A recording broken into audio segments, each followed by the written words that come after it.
O senhor é mágico. O senhor é um mágico. Quem tem um aumento de patrimônio como o senhor é um mágico. Um aumento de patrimônio e o que passou nas contas da sua esposa, vocês são mágicos. O senhor e a sua esposa, vocês dois são a prova mais contundente de que o sistema judicial no Brasil está falido. Como disse o relator no final, o senhor comanda um grande esquema de corrupção dentro do INSS, que não é coisa nova, que desde Paulo Bernardo, que foi preso fazendo empréstimo consignado e saiu preso, Paulo Bernardo, naquela época, no governo Lula, na época do mensalão. O senhor está nisso desde 2008 e disse o nosso relator que não sabe como o senhor está solto e a sua esposa. Eu diria que é a prova mais contundente da falência do sistema judicial no Brasil. Porque se ele estivesse em voga, certamente vocês estariam presos. E eu acho que, por respeito aos aposentados que foram roubados, para que o senhor pudesse comprar uma cobertura em Camboriú, para ter carros maravilhosos, dinheiro sobrando na conta da sua esposa, que embora tenha grande formação, mas não esses valores que passaram pela conta dela, certamente não vem de trabalho prestado. Está tudo esclarecido. A Polícia Federal vem investigando isso via muito e também essa CPMI. Eu julgo, senhores deputados e senadores, meu presidente, que se esse cidadão sair daí sem uma voz de prisão, certamente é uma afronta aos aposentados do Brasil que estão assistindo e depositando toda a confiança nessa CPMI, nos senadores, nos deputados que compõem essa CPMI. Certamente, se esse cidadão deixar essa comissão hoje tem uma voz de prisão, certamente nós estamos sendo aviltando ainda mais aqueles que já não têm como viver de uma forma decente, porque foram roubados ao longo desses anos, e esse cidadão participou de tudo como cabeça, aliás, como disse o nosso relator. Eu agradeço, senhor presidente, por ter participado, agradeço por estar participando, estar assistindo, e do lado de cá, numa televisão, dói mais ainda de estar sentado aí, porque sei que milhares de aposentados estão assistindo, vendo todas as mentiras, todas as negações, todo o cinismo, toda a cara limpa de um depoente que nós temos consciência pela documentação que temos e a investigação de que é devedor. O senhor, em 2014, quando o senhor começou a trabalhar num escalão mais forte, lá em 2014, o senhor estava lá se encontrando com o senhor André Fidelis, que tem uma história parecida. O filho dele recebeu milhões também de empresas que tinham vínculo com o INSS. E parece que a história vai ser a mesma. Não, isso é legal. Não sou eu, é meu filho. Não sou eu, é minha esposa. Não sou eu, é minha irmã. Desculpe, existe um ditado muito antigo que diz que não basta ser, precisa parecer. Nós precisamos ser como as mulheres de Roma. E nesse caso, me desculpe, há um claro conflito de interesse. E esse conflito de interesse contrasta com a narrativa que é repetida aqui até a exaustão.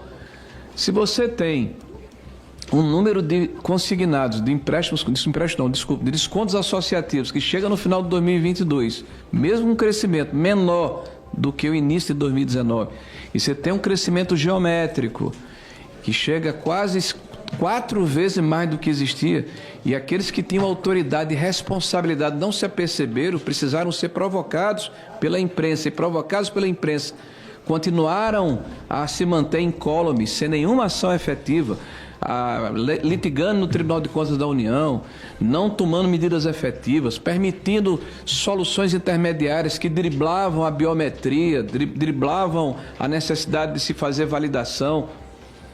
Alguma coisa estava errada. E a gente escuta aqui um discurso recorrente. Porque foi o senhor André Fidelis, foi o senhor Vigílio, foi o Oliveira. O único vínculo financeiro que nós encontramos até agora, a não ser que você prova o contrário, foi com os parentes do senhor e foi com os parentes do André Fidelis. Infelizmente, quando se diz que quebra o sigilo, se segue o dinheiro, e hoje eu tive uma revelação. Quem sentou na reunião em janeiro de 2023 foi um auxiliar do senhor Queiroz, do atual ministro da Previdência, Volney Queiroz, o pai dele, que recebeu 50 mil reais do careca, do seu Antunes. Eu não sabia, soube agora, porque foi compulsado aqui quando se quebra o sigilo e se pega o refis. E estão se acusando aqui o Onyx de ter recebido 60 mil por dentro. Alguém recebeu 50 mil por fora.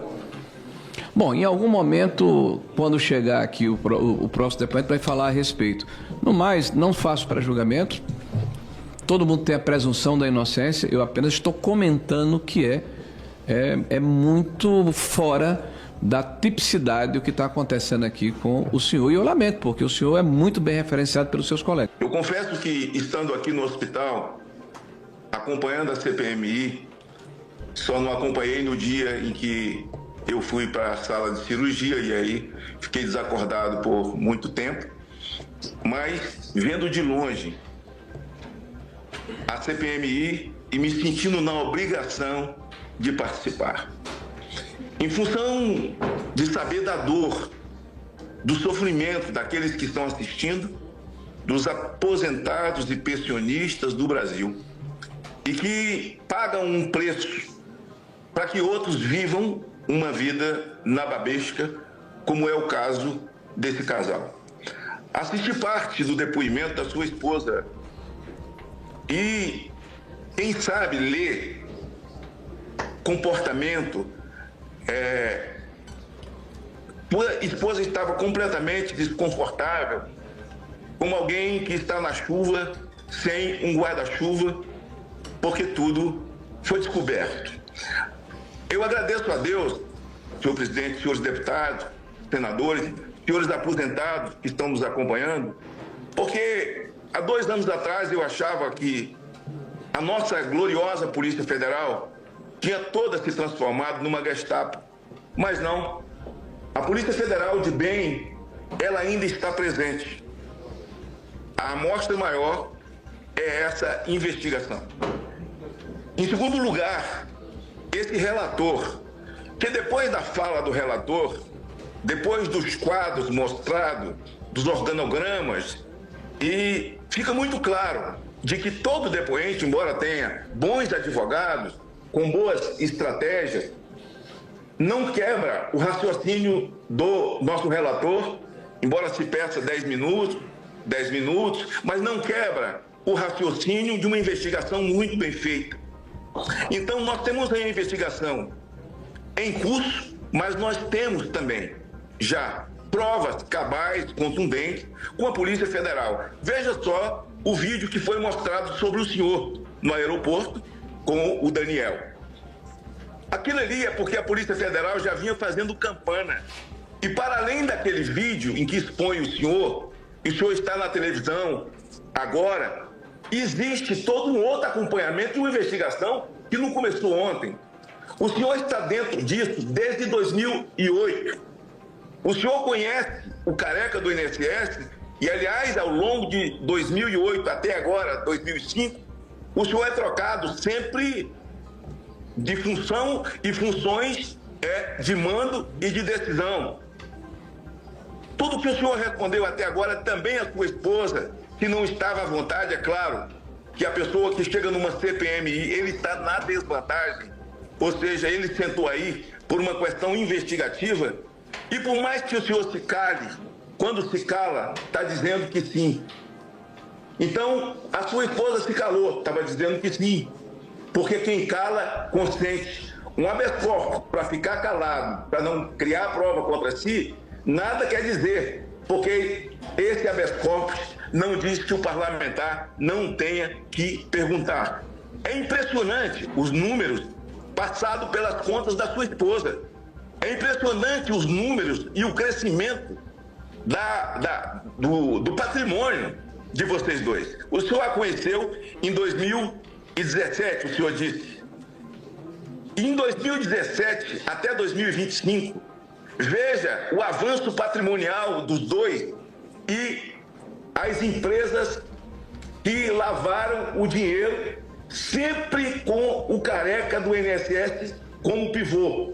E o senhor conhece muito pouca gente, nas suas respostas, e também da sua esposa, de que participaram desse esquema.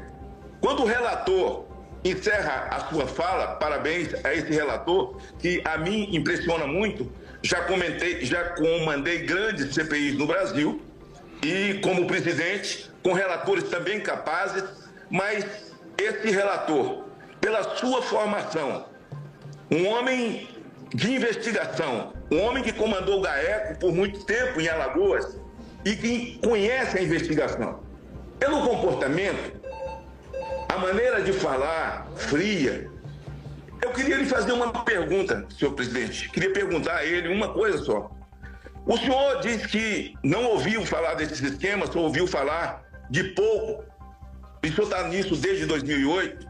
O senhor quando ouve falar em aposentados, em pessoas com comorbidade, pessoas simples, aposentados com R$ 1.500 e que tem 2, 3 descontos de empréstimo consignado que eles nunca pediram, de descontos aleatórios que eles nunca prestaram atenção e que hoje alguns deles não têm condição de comprar remédio. O senhor disse que não tinha conhecimento disso. Mas se o senhor tem conhecimento disso agora, eu lhe pergunto, qual é o sentimento que o senhor tem ao saber que aposentados estão sem condição de comprar remédio, enquanto o senhor vive uma vida nababesca? O senhor tem algum arrependimento? Tão revoltado quanto o senhor. E uma coisa não tem nada a ver com a outra. O que não tem nada a ver com a outra? Não tenho vida nababesca e a minha vida é compatível com o meu salário e com o meu trabalho como procurador federal. O senhor é um Repito, tão revoltado quanto o senhor em relação à primeira fala do senhor, excelência. Eu começaria perguntando ao senhor Virgílio, ele que tem uma vida longeva dentro da Previdência, passou num concurso público para procurador federal em 2006, em 2008 começa a sua ascensão profissional, é nomeado para um cargo, me parece pela ministra Dilma, né, na época em que ela era Casa Civil no governo do Lula, e daí sucessivamente. Então, uma coisa que me chamou a atenção, senhor Virgílio, nos depoimentos que nós assistimos aqui, né, foi o fato de que houve uma portaria do seu Lupe, logo no início do mandato, onde ele retira a autonomia do presidente do INSS. Ele traz para ele a prerrogativa da indicação da telefonista ao diretor de benefícios. E todos os contratos acima de R$1 milhão. A primeira pergunta que eu faço à vossa senhoria, isso é normal, é um procedimento comum dentro do sistema previdenciário?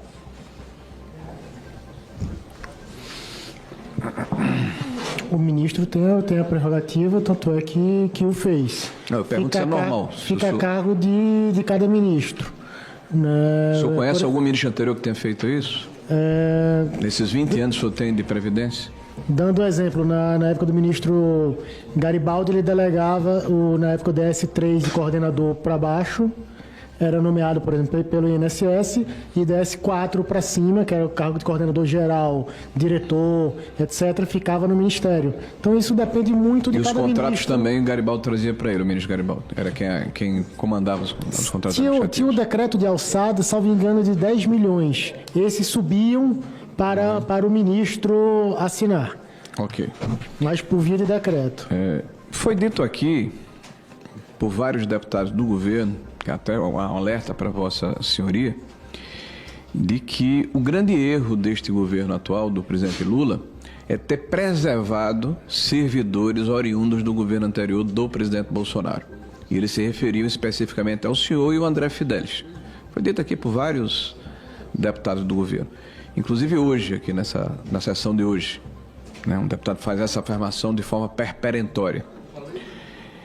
Eu pergunto a vossa senhoria se o fato do senhor ser um funcionário de carreira, aliás, eu tenho no meu gabinete membros são procuradores federais, membros da AGU, que lhe referenciam como alguém que profissionalmente sempre foi uma pessoa com muito conceito dentro da carreira. Como é que o senhor se sente ao ser reputado dessa forma ou referenciado dessa forma aqui nesse momento aqui por parlamentares do atual governo, que colocam o senhor como se fosse o ovo da serpente que permaneceu nesse governo, fruto do governo anterior. Senador, eu entendo que a CPMI, por estarmos no parlamento, tem o seu viés político, né? Me sinto altamente injustiçado, com certeza. Mas eu entendo que tem um viés político e vida que segue. Agradeço. Vossa Excelência afirmou aqui que sobre de forma incipiente foi a palavra que Vossa Senhoria usou, de que haviam algumas denúncias ligadas a contribuições associativas ilegais ou fraudulentas. Eu queria que a comissão botasse o primeiro quadro aí, por gentileza. Né? Bom, o senhor tem quase 20 anos de Previdência. Então, primeiro, reportagem de 2010, o senhor estava lá. Contribuição compulsória de aposentados são descontados sem saber, sindicatos faturam milhões. Aqui eles falam especificamente da CONTAG, que o senhor tem defendido muito. O primeiro quadro aí, por gentileza. Idosa descobriu que teve descontos devido ao INSS por 30 anos após escândalo de fraude. Da mesma coisa, CONTAG.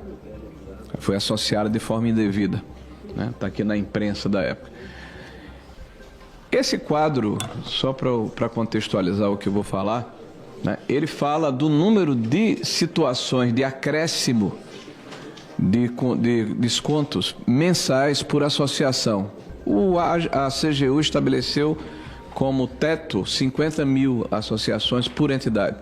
Então, o senhor pode verificar que aconteceram 6 em 2018, 2019 uma, 21, 21 22, mais uma. Quando chega em 23, isso vai para 6 e quando chega em 24, isso sobe aí para 12 ou 14, que é o período em que se passa para o governo subsequente, né? E o senhor, quando foi perguntado pelo relator aqui a respeito de descontos em lote, que não é o caso, que são a taxa aí, o conceito da CGU foi o número acima de 50 mil, Vossa Senhoria se referiu a 2022, falando no plural. Me parece que foi uma só, que foi ajustamento da CONTAG, né? Que, segundo o senhor, saiu sem nenhuma documentação. Eu pergunto a Vossa Senhoria, não chamou a atenção o fato do senhor estar dentro da estrutura formal da Previdência, esse acréscimo tão monstruoso do número de filiados e de descontos consignados? Não era um assunto cotidiano da Procuradoria em si. O aumento do número de filiados de cada associação não era É porque o senhor fez uma afirmação aqui para o Rodolfo, dizendo que o acordo do TCU se referia especificamente a consignados. Eu estou aqui com ele em mãos. Não, o acordo é o recurso feito pelo INSS. O acórdão fala em 2 bloqueios. A verba, 9 descontos, mensalidades associativas por meio de assinatura, quer dizer, proíbe. A não ser que seja por meio eletrônico, não, mas não foi essa a recomendação que foi objeto do recurso. Bom, está aqui respondendo, inclusive, ao INSS, o final do acordo. Eu posso mandar para pedir para entregar aqui em mãos ao nosso... O INSS não a Procuradoria, fez um recurso, que foi aquele que eu comentei com o deputado, apenas sobre o bloqueio do empréstimo consignado e um embargo de declaração. Passa no próximo, por favor. Embargo de declaração acerca do cumprimento acho que do item 9.6.1, que era justamente dessa questão da revalidação. Pois é, essa forma incipiente que o senhor falou, incipiente, significou o seguinte: em 2019, que o senhor não estava lá, 4 entidades tiveram suas ACTs suspensas. Mas foram 800 mil descontos que foram retirados. Então não é incipiente, são 800 mil averbações que foram retiradas. Como o senhor falou, eu não estava lá. Em 2020 o senhor estava lá, inclusive no período que o senhor era... Em 20, não em 19. Sim, eu estou contextualizando. E em 2020, que o senhor já estava lá, essas entidades foram descredenciadas, inclusive quando o senhor era procurador. O que me chamou a atenção foi o fato do senhor dizer que soube de forma incipiente. Olha, só tinham 40 mil reclamações e aconteceu uma ação do governo de forma efetiva de descredenciamento. Em 23, o senhor passou a ser procurador também em 24, aumentou o número de reclamações de 445 mil para 1.500.000 e o senhor não se apercebeu do que estava acontecendo. Desculpe, o senhor estava vivendo em Nárnia. Todos perceberam o que estava acontecendo, tanto é que a diretoria de benefícios abriu as apurações necessárias. Apurações necessárias? Desculpe, senhor Vigílio. As apurações não ocorreram. Ocorreram, na verdade, uma abertura de um inquérito por parte da Polícia Federal em função de denúncias feitas pelo jornal Metrópole. Está dentro do escopo do processo. Vossa Senhoria, inclusive, foi afastado por decisão judicial a pedido da Polícia Federal, já em abril ou maio de 2025. Então, com todo respeito a Vossa Senhoria, houve, no mínimo, uma omissão, para não falar uma palavra mais forte, para não prejulgar. Passe para o próximo quadro, por gentileza. Eu queria mostrar aqui novamente, olha o número, sai de 2.700.000 associados de consignado no final de 22, vai para 7.543 no final de 24. Me parece, assim, uma coisa esquisita. Eu vou concluir, eu vou fazer uma conclusão aqui, e com todo respeito a Vossa Senhoria. Eu pergunto ao senhor, o senhor acha que não há conflito de interesse o fato de que o senhor, que estava na alta cúpula da Previdência, como assessor jurídico do ministro, em novembro, dezembro de 2022, a sua esposa, a sua cônjuge, ter feito uma empresa junto com o senhor Antunes, que fornecia, ou que tinha, ACTs vigentes e prestava serviço ao INSS? O senhor acha que não há conflito de interesse?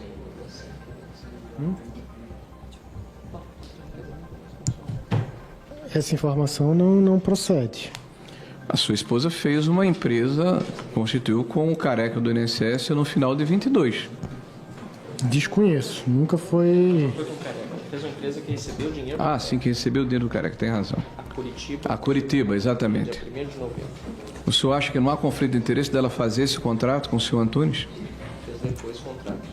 Senador, eu não estava nem na Procuradoria do INSS, como o senhor bem aventou. Eu não tinha competência nenhuma em relação à INSS. Mas essa empresa continuou, quando o senhor assumiu a Procuradoria, a receber recursos do senhor Antunes. A Conjur, mais de 7 como o milhões de senhor reais. mesmo foi ministro, o senhor sabe quais as funções da Conjur em relação ao ministro, ao ministério, e não entidades vinculadas. Sim, depois Não, Excelência. Depois eu o senhor foi promotor. voltei à Procuradoria do INSS Em setembro, e o senhor foi até procurador. a atribuição de assinatura de parecer sobre a assinatura de ACT não ia nem mais para o Eu Procurador-Geral. não entrei no mérito da CT, eu perguntei se o senhor não vê conflito de interesse no fato da sua esposa prestar serviço a quem tinha CT ativos. Ela não com o prestava serviço a INSS. quem tinha ACT Ela recebeu ativo. mais de 7 milhões, Para encerrar, Excelência. inclusive em 23 e 24, o senhor já era procurador. Não. Bom, eu posso fazer só uma conclusão de 30 segundos, sem me dirigir ao depoente. Senhor presidente, nós estamos vivendo um momento muito complicado no Brasil. E eu nem tiro a razão Vossa de quem Excelência está quer se fazer comportando, mas uso do tempo de líder? faço, por favor. Então, 5 minutos pela liderança da oposição. Agradeço a Vossa Excelência a gentileza e o espaço.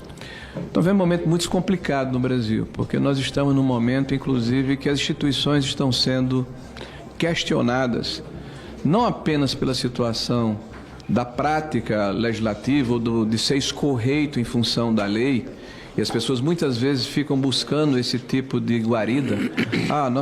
Isso aqui é legal. Nem sempre o que é legal é moral, é ético, é aceitável. E aqui eu não estou fazendo juízo de valor específico em relação a essa ou aquela pessoa. Eu quero falar das instituições. Recentemente nós tivemos uma decisão do próprio Supremo Tribunal Federal, que é o órgão máximo da justiça no Brasil, que concluiu, me parece que foi por 7-4, que não há conflito de interesse, que não há ilegalidade, quando um cônjuge ou um parente próximo de um ministro atua numa causa em que ele é parte, em que ele vai decidir, que ele é árbitro, que ele é magistrado. Então, esse é o tipo do exemplo que faz com que situações como essa possam aqui ser defendidas. Eu não me sinto confortável com isso. Isso pode ser até legal, mas não é moral. E no caso, na minha opinião, há um claro conflito de interesse. Se na época não era procurador, depois virou. E a prestação de serviço continuou. E se ela continuou, tem que se pelo menos alertar para evitar que haja a continuidade da prática, que na minha opinião fragiliza todo o processo. Por favor, coloque de novo a última tela. Nós estamos vendo aqui uma tentativa que é repetida até a exaustão.